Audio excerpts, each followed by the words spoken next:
Monday, June 1st, 1992. I am your host, William Cooper.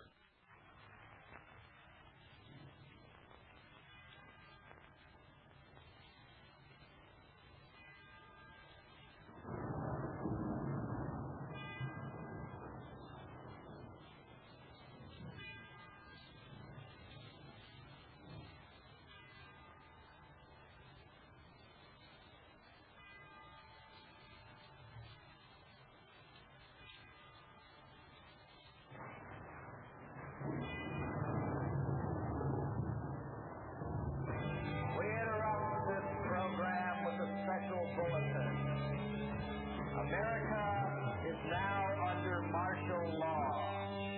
All constitutional rights have been suspended. Stay in your home. Do not attempt to contact loved ones, insurance agents, or attorney. Shut up. Do not attempt to think or depression may occur. Stay in your home. Curfew is at 7 p.m. sharp after work. Anyone caught outside the gates of their subdivision sectors after curfew will be shot. Remain calm.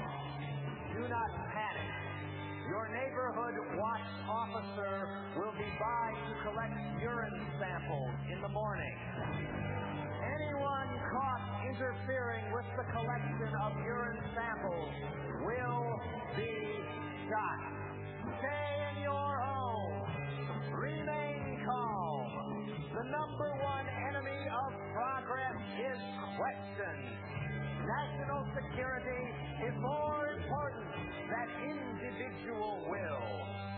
All sports broadcasts will proceed as normal. No more than 2 people may gather anywhere without permission. Use only the drugs prescribed by your boss or supervisor. Shut up! Be happy. Obey all orders without question. The comfort you demanded is now mandatory. Be happy. At last, everything is done for you.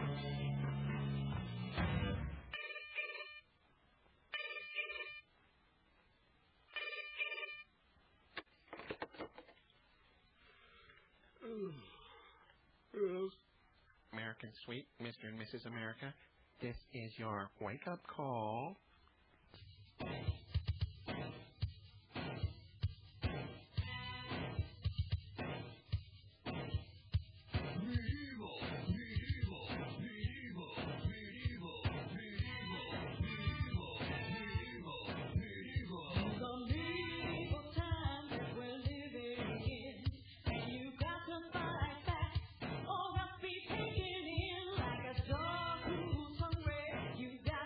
Survive.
Bad brother bad.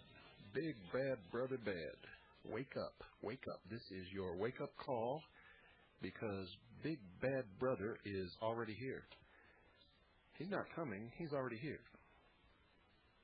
It's an absolute shame that during just my lifetime, I have watched Americans go from pretty smart to ignorant to absolutely stupid. Sorry, folks, but I call it just exactly as I sees them, and that's the way I sees them. What do you think happened in Los Angeles?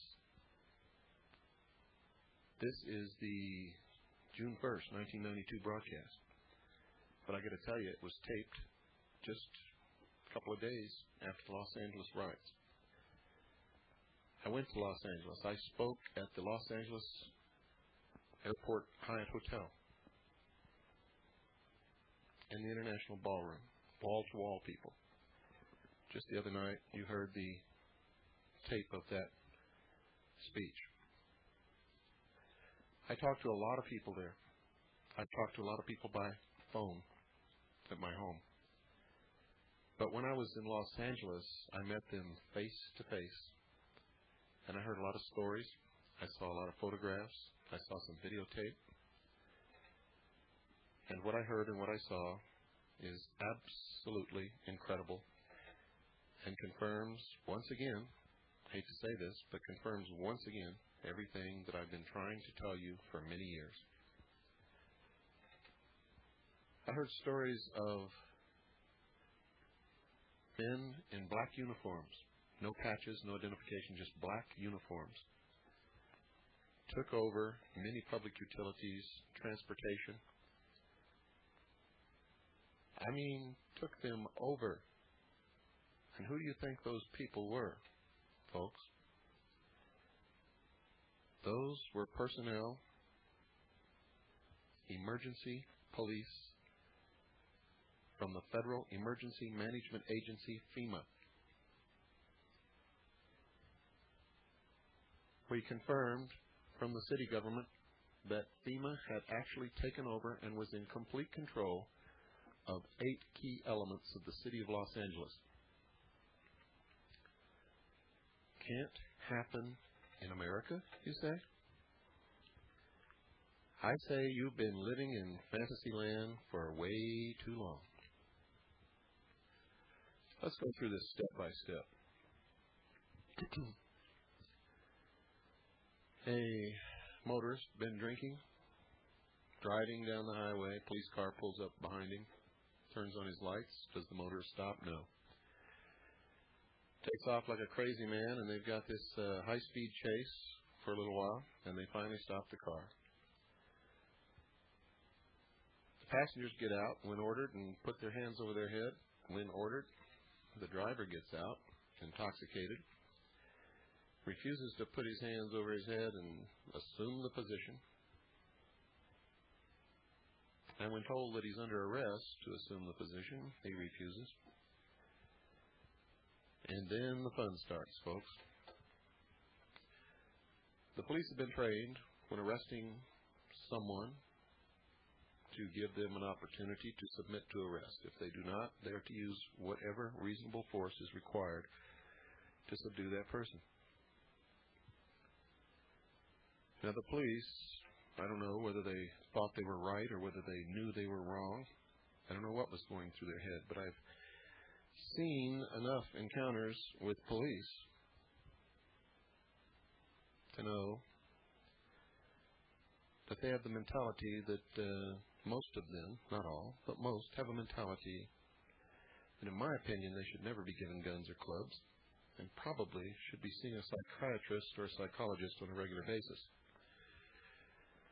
What in the world would ever make anyone ever want to become a police officer in the first place? I've known a lot of police officers in my life. Some of them were very good friends. When I was the head of the Mixed Gas Deep Saturation Diving Department of the College of Oceaneering, I helped train the bomb squad of the Los Angeles Police Department.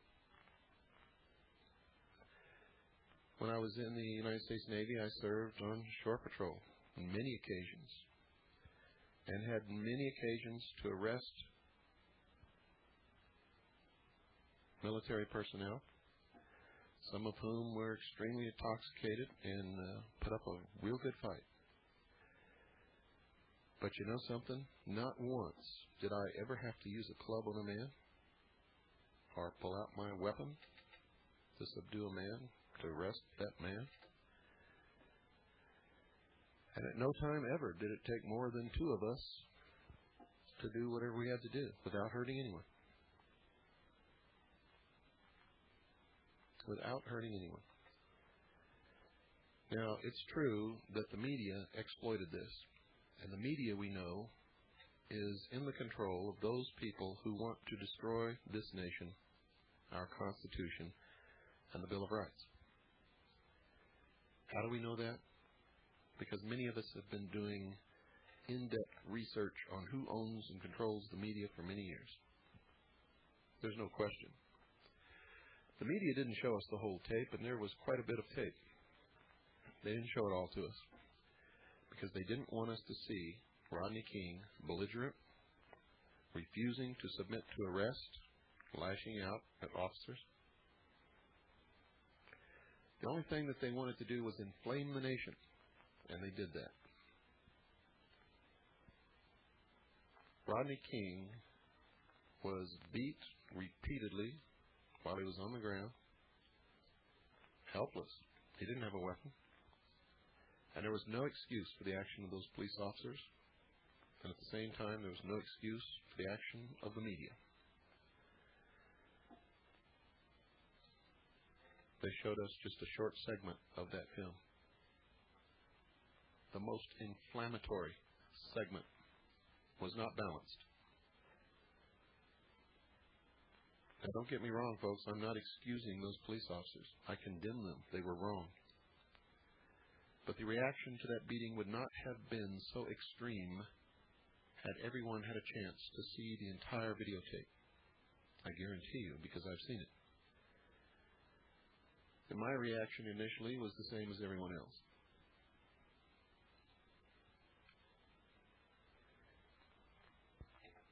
Over a period of time, these police officers were charged because of the uproar of the public, and rightly so. They should have been charged. But the wrong charge was brought against them. They were charged with assault, with intent to commit bodily harm. The correct charge should have been battery.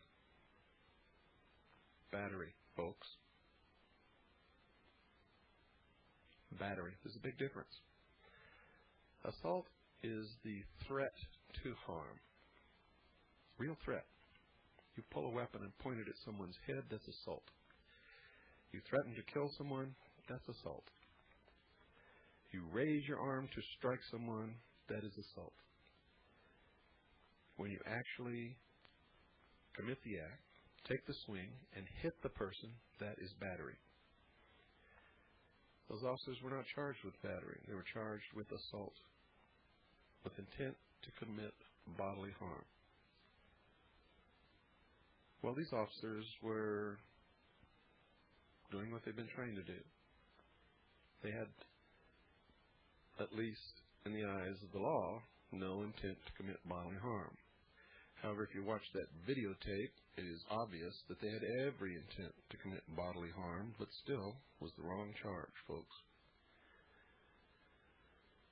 Then a Masonic judge, a freemason, changed the venue from Los Angeles. And there are many courts in Los Angeles. You know, and the whole nation saw this videotape. So changing it from Los Angeles to Ventura County, in my estimation, in the estimation of many, many prominent and respected and credible people, was unjustified. Because the entire nation watched the videotape, not just the city of Los Angeles. But it just so happens that Ventura County is 98% white and Hispanic, and about 2% black. Actually, less than 2% if you look at the actual figures, the most recent ones available. It also just happens to be the county where over 2,000 police officers and their families live. That's right. Over 2,000 police officers and their families. And this judge knew that when he changed the venue to Simi Valley in Ventura County. And by the way, folks, only 2 of those jurors actually came from Simi Valley, so don't be so quick to condemn that little town.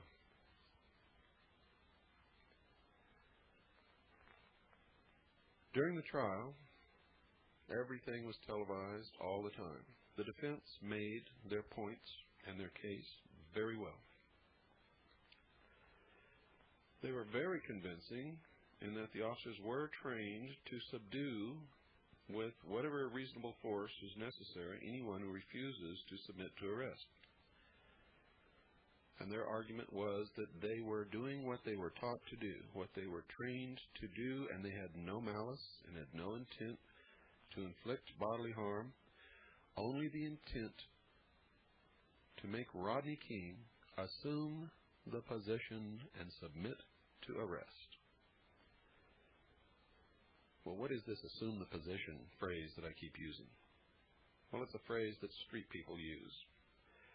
It's a phrase that police officers use. It's a phrase that's used in the courtroom. What it means most of the time is spread your legs, spread your arms, and lean face forward against the wall, any wall, or a car. Sometimes when there's no wall or car available, or if they're having you exit from an automobile, they will tell you to stand up, stand still, spread your legs, put your hands behind your head. For those of you who have never watched this in action, that is what is meant by assume the position.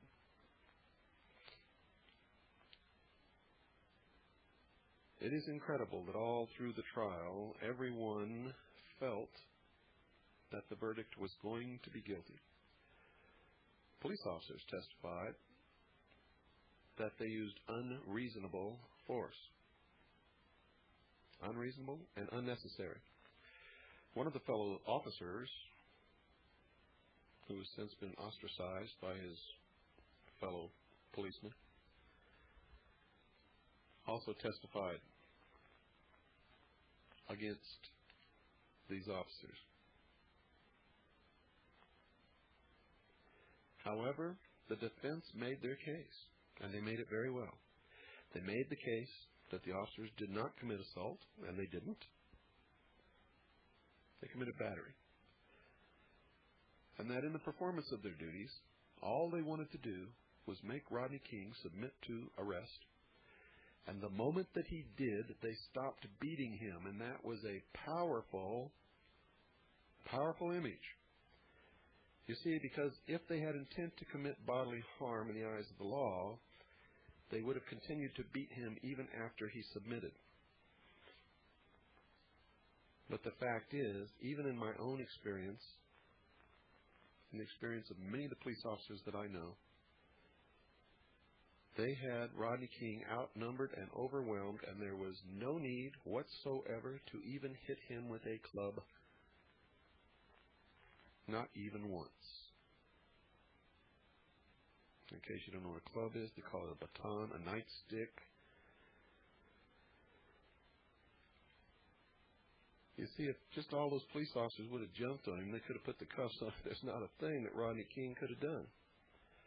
Those police officers, the very best that I can say about them is that they exercised very poor judgment. The worst that I can say about them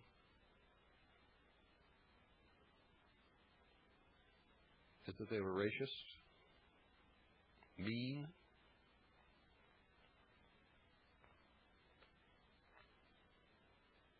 and deserve to be convicted of something, and I think the federal government's going to take care of that. Now, I know there's a lot of Americans out there crunching Budweiser cans, telling their buddies that they should have killed Rodney King while they had the chance. I know people like that. Known them all my life. They're one of the reasons why this country is in bad shape. And until we change the minds, the attitudes of those kinds of people, we're always going to have big problems in this country and in other countries and all over the world.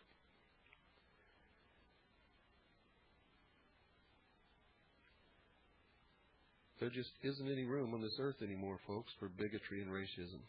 It won't work. It won't work.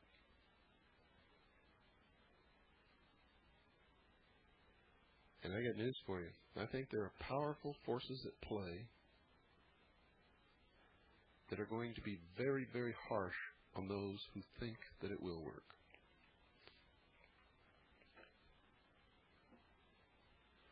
When the trial was finished, the whole world was watching that little courtroom in Simi Valley in Ventura County, California. My neighbors were. People were calling me on the phone, asking me what I thought the verdict was going to be. I told my wife that because of the change of venue and because both judges were Freemasons, that I had a sneaky suspicion that the instructions to the jury would ensure a not guilty verdict, otherwise known as acquittal. And I told my wife and several people on the phone who called that if this happened, there would be a cry of outrage that would be heard around the world, and that the blacks in Los Angeles would be out on the streets. I told my wife there would probably be riots.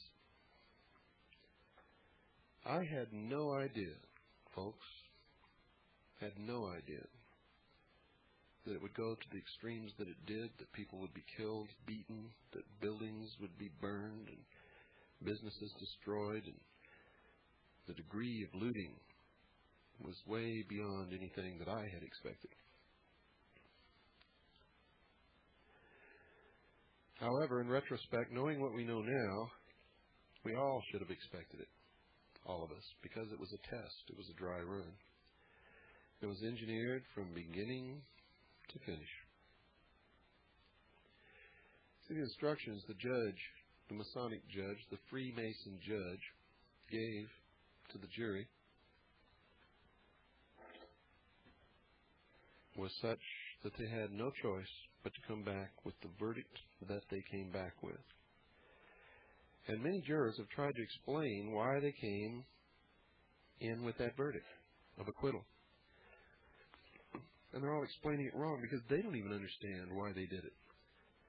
You see, they looked at all the evidence, and then they listened to the instructions of the judge, and the instructions of the judge is what put the evidence in perspective for them in a way that they had to come in with a verdict of acquittal.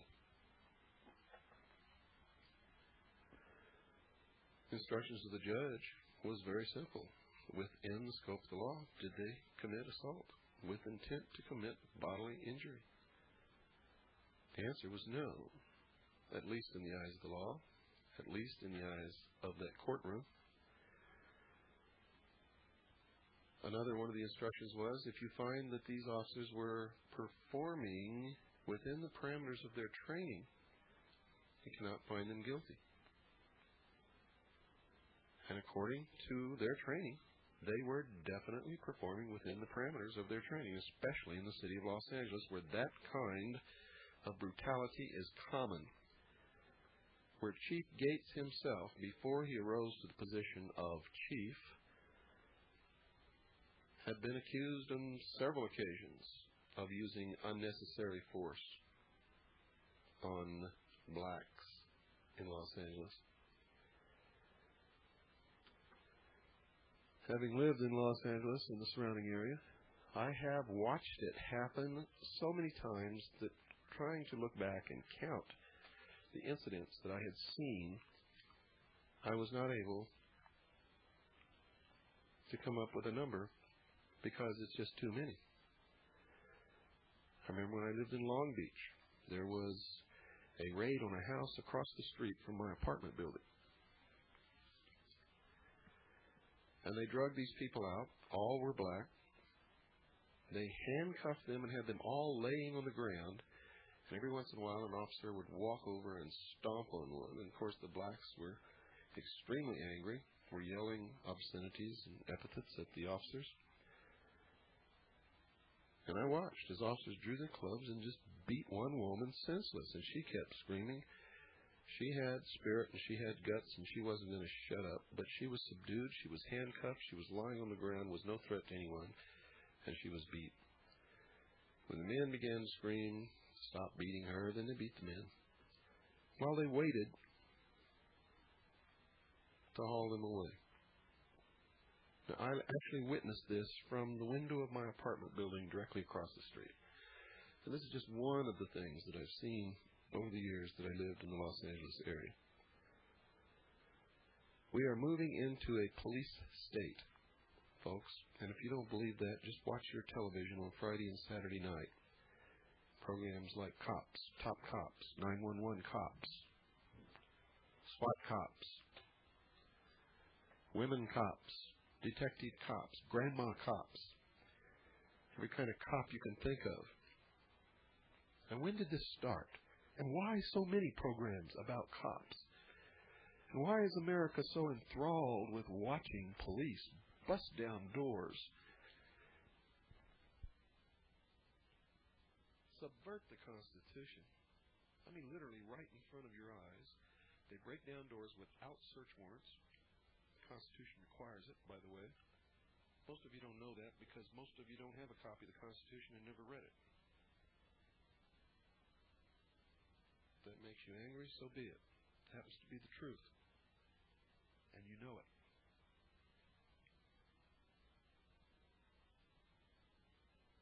They search the house. They confiscate property. Of course, no one has ever received just compensation as required by the Constitution for the confiscation of their property. The right to habeas corpus has gone by the wayside.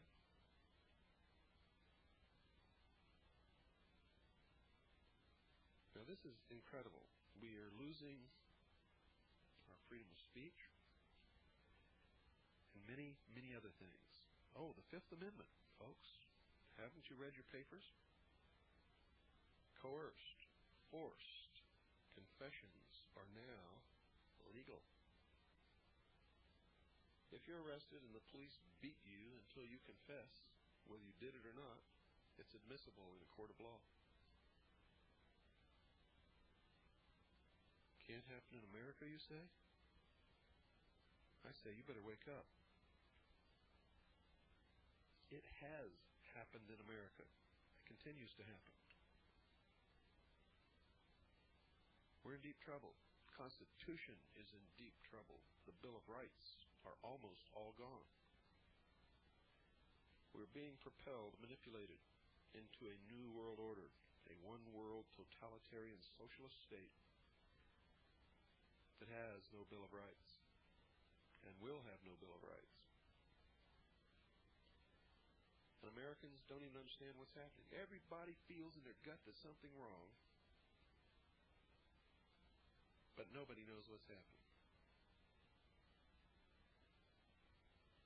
Well, if you want to know what's happening, go read the Constitution of the United States of America and the articles and amendment thereof, and especially the first 10 amendments, and then look around and wake up. Wake up. This is your wake-up call. Los Angeles was a test run of implementing the police state. Los Angeles was a test run on the complete suspension of the Constitution and the implementation of the police state. FEMA took over. Now let me tell you something. California, the state of California, has enough National Guard troops that they could have quelled those riots. They could have taken care of everything themselves with no problem. They did not ask for federal troops. But they sure didn't refuse when the federal troops were sent into the city.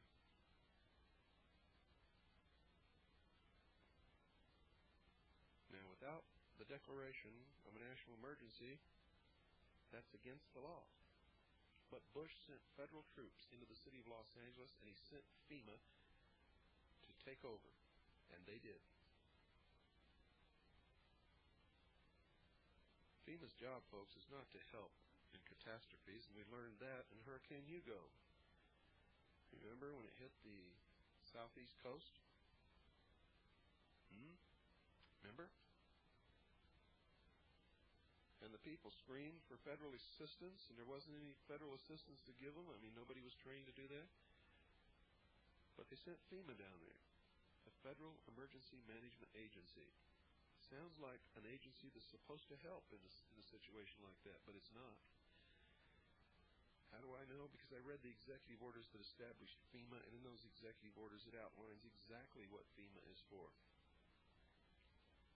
FEMA was created to take over all local, federal, and state governments, that is city, state, and federal, on all levels, all transportation, all harbors and seaports, all electricity and public utilities. And if I really read you the whole thing, you would feel chills going up and down your spine. FEMA was created to take over this country when the Constitution is suspended and America is overtly propelled into the New World Order by the traitors in Washington.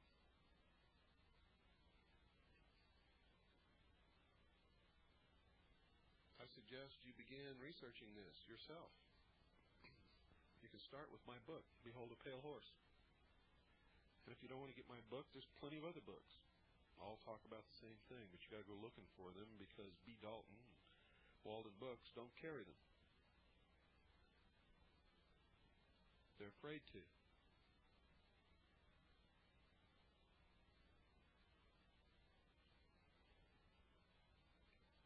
You can get my book by calling Stan Barrington at 602-567-6109. That's 602-567-6109. Or you can just write to Stan and ask him to send you a list of available material. You can do that on the phone too. But if you'd like to get the book real quick as possible, send Stan $24. That includes postage and handling. $24. His address is Post Office Box 889, P.O. Box 889, Camp Verde, Arizona, spelled V-E-R-D-E, Camp Verde, Arizona, 86322. That's P.O. Box 889, Camp Verde, Arizona, 86322. You watched as the riots in Los Angeles accelerated. And you wondered where the police were. Well, just a few days before, the mayor of Los Angeles, Mayor Bradley, had made a speech saying that they were ready in case the verdict was not guilty because they expected trouble and that they had a plan to deal with it. Chief Gates also gave a speech in which he said that they had a plan all written out. Everybody had been trained, that they'd been working on this ever since the Watts riots, that they were expecting trouble if the verdict was not guilty, and that he had even set aside monies to pay the extra officers that he would have to call back to duty in order to quell any problems that arose. Yet the officers that were in the streets stood and watched as buildings were torched, as looters and rioters ran through the streets, and on videotape, one officer broke down and began to cry. It's on videotape. And the reporter asked him what was the matter. Why was he behaving in this manner? He said he was frustrated there was nothing he could do because they had been ordered not to interfere at all. No additional officers were called to duty. No National Guard were brought into the city. The leaders of the city, Mayor Tom Bradley, Congresswomen and Congressmen, city council members made inflammatory statements which were, in fact, inciting to riot. Members of Congress, civil rights leaders all over the country made inflammatory statements which were inciting people to riot. The congresswoman from South Central Los Angeles was asked by a reporter on television. I was watching this myself and taped it, and I have it on videotape, along with the other things that I said is on tape. Was asked if she would make a public plea for the rioters to stop rioting and stop looting. She said, "No, I will not do that. I will advise my people not to put themselves in a position where they will get hurt." But she would not make a plea for them to stop rioting and stop looting. How do you like that? And she wasn't the only one. Nobody tried to do anything until so much damage was done and so many people were hurt that it gave George Bush the justification he needed that without a national declaration of emergency, without being asked by the state of California, he could send troops in, federal troops, to the streets of Los Angeles. He could implement FEMA in Los Angeles to test whether Americans are ripe for capitulation.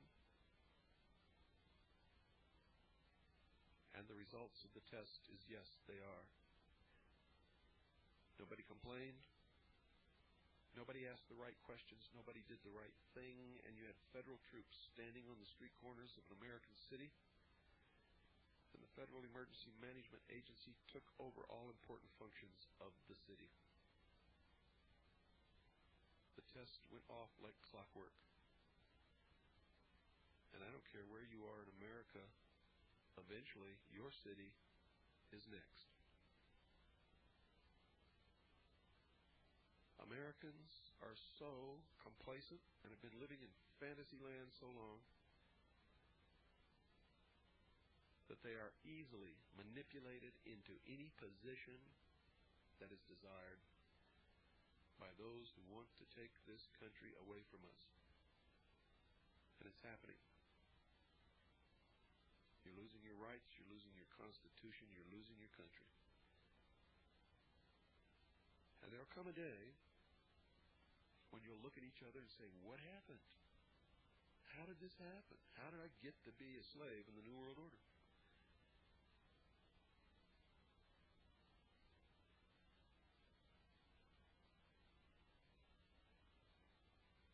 And I got to tell you something, folks. You've all got brains, but you're not using them. If you use those brains, you wouldn't need anybody like me or anyone else to tell you what's happening. Most of it is just common sense. It also requires work. You got to go dig for information. You got to find out what's going on. Oh, that word work. That sort of does it to you, doesn't it?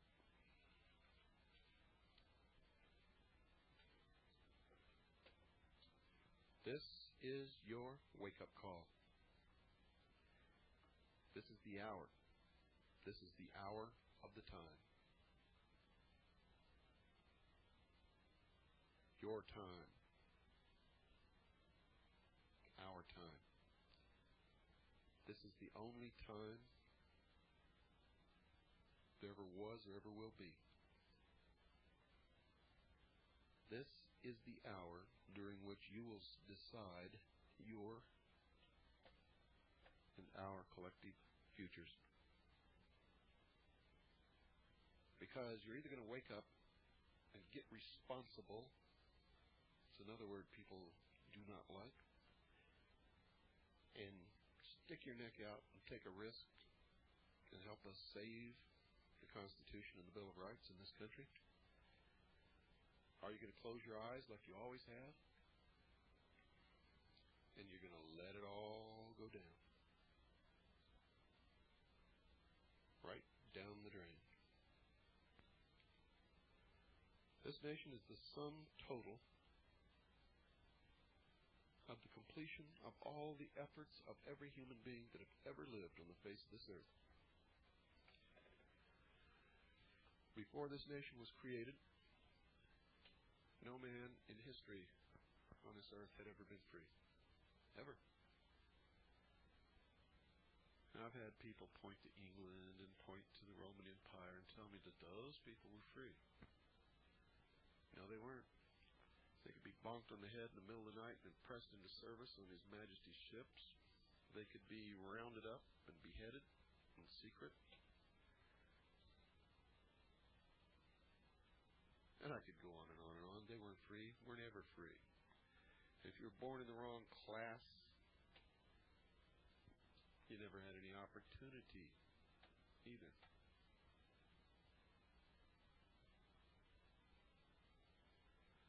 No, this nation did it.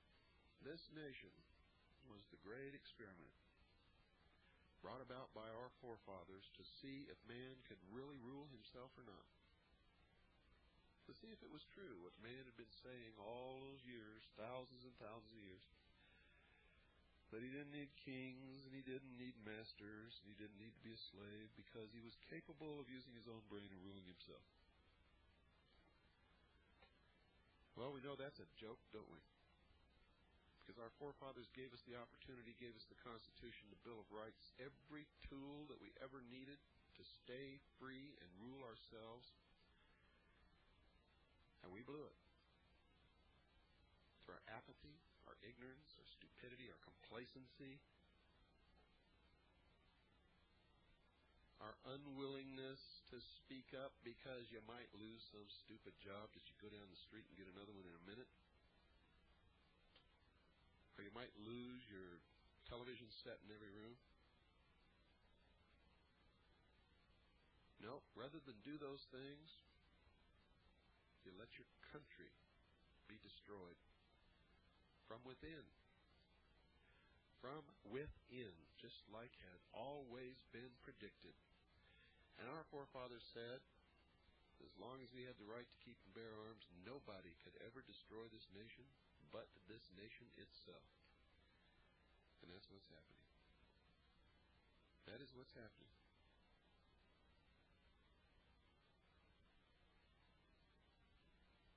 You wonder why the schools are going to hell in a handwagon? Well, there's a textbook that was just put out this year that said Truman solved the Korean problem with the use of atomic weapons.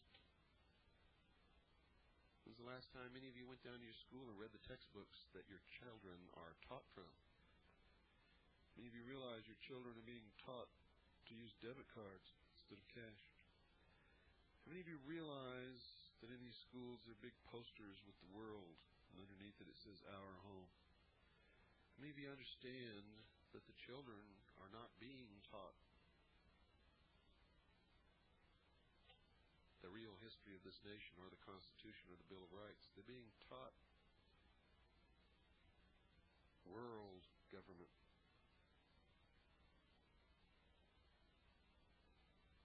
It's true. All you got to do is go down and look. One woman was so angry at me at one of my lectures that she got up and screamed and stormed out because I dared to tell her that her children in school were not learning the proper history, nor were they being taught the Constitution and the Bill of Rights.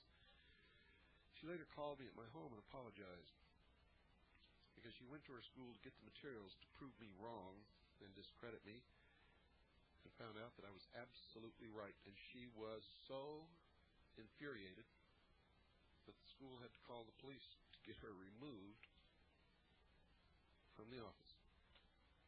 She was demanding explanations. Of course, she didn't get any. Nobody will get any. What you have to do is clean house. Clean house. That's the only way things are going to get changed. But if enough people don't wake up real soon, there's not going to be any changes except for the worse. Because I'm going to tell you right now, the timetable for the completion of the elimination of all sovereign nation states and the bringing to fruition the one world socialist totalitarian state is the year 2000. That's right, folks, the year 2000.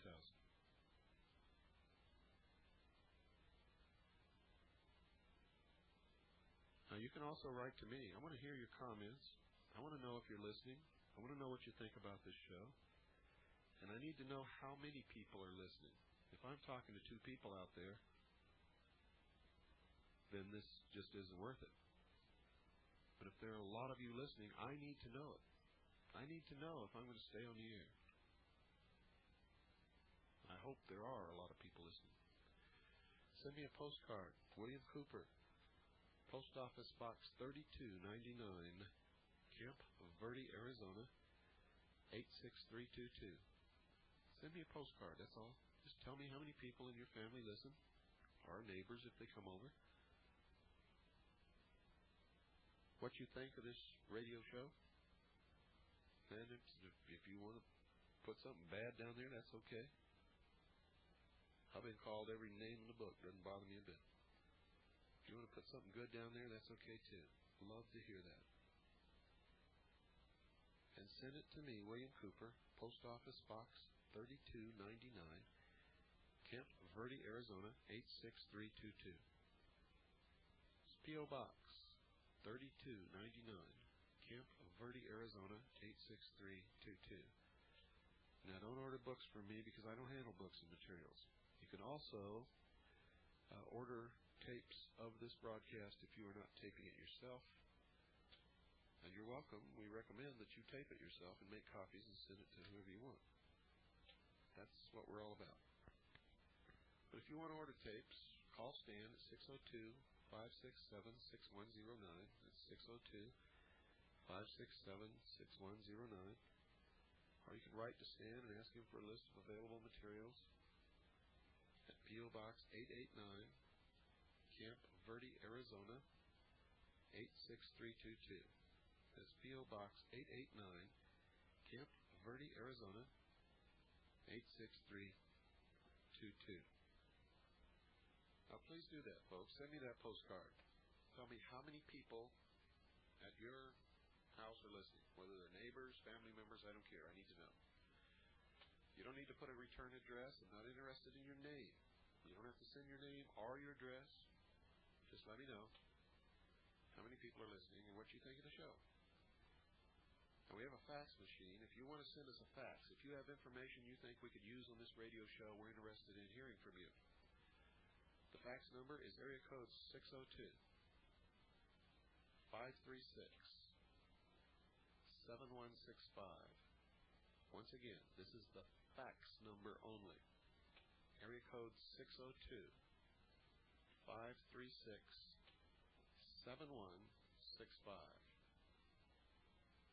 When you call that number to send a fax, listen to the answering machine. It will give you the instructions on what keys to punch so that we'll get the fax that you send.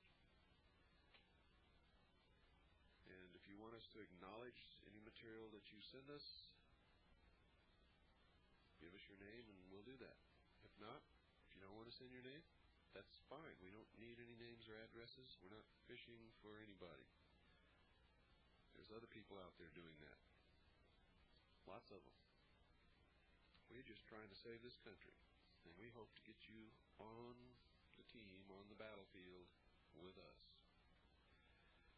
Also, if you'd like to write me a letter or send me anything in the mail, you can send it to the same address as the postcards, P.O. Box 3299, Camp Verde, Arizona 86322. Send it to me, William Cooper. I'm interested in whatever you have to say or whatever you have to send. And I'll tell you, folks, if you've got information out there that we don't have or you think we need to inform the American people out, you send it to us. And we'll look it over. Little Pooh is standing here with the big giant earphones on as I take this broadcast. And she is really the reason that I keep going and trying so hard. She's looking up at me now with that big smile on her face. She'll be 2 years old May the 30th. Time flies. And it seems to me like it was just yesterday that they brought her home from the hospital, and I stayed up all night for a week holding her because she was having problems and needed that. The future of this world belongs to the children.